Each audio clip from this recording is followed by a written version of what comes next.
More than 17 million people are living with cerebral palsy, which is the most common physical disability in children, mainly caused by damage to the brain, often before birth. The condition, which is estimated to affect about 3 in every 100 children in Kenya, affects movement, muscle tone and posture.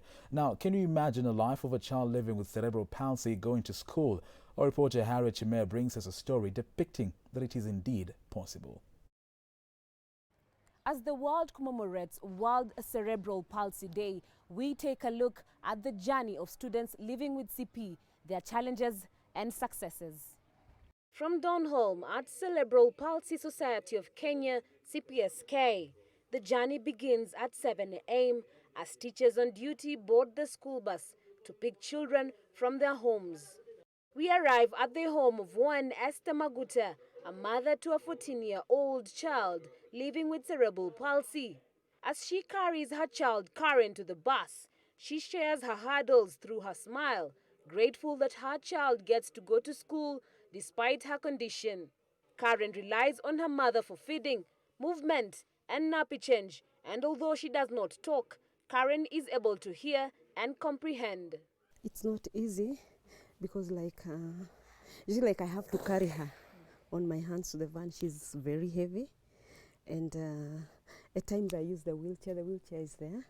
I use the wheelchair, but it's not easy.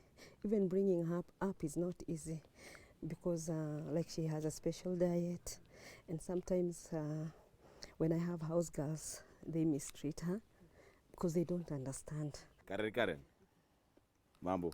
Mama Karen then hands the child to the teachers, who set her well in the bus and bids them goodbye. And from there, with other children in the bus, the journey back to school begins. At the CPSK school, the children are carried by their teachers to their classes, either by hand or wheelchairs. This is teacher Lina Machoka, with about 11 learners in class. She says the children, although with a low attention span, they learn pre-vocational and academic activities and how to socially interact. We train the child on how maybe can brush the teeth, make herself clean, neat, and maybe toileting. Each child here has an IEP, a program that his child has, because you find that the kind of disability that a certain child has, another one doesn't have. With COVID-19 posing a great challenge, children here, however, cannot wear masks, majorly due to breathing issues. Teacher Rachel is a caregiver and a mother to a cerebral palsy child as well. She shares her story of hope made possible through speech and occupational therapy. Naweza peana example na kijana wangu ako na cerebral palsy, ako hapa kwa shule.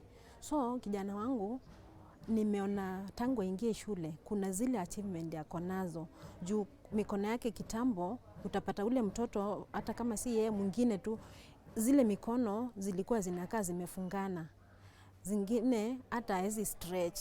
So ile motor skills unaona ameanza akitrainiwa, unaona anang'ang'ana kushika kitu hata kama hata ishika for a long time anajaribu kuinua.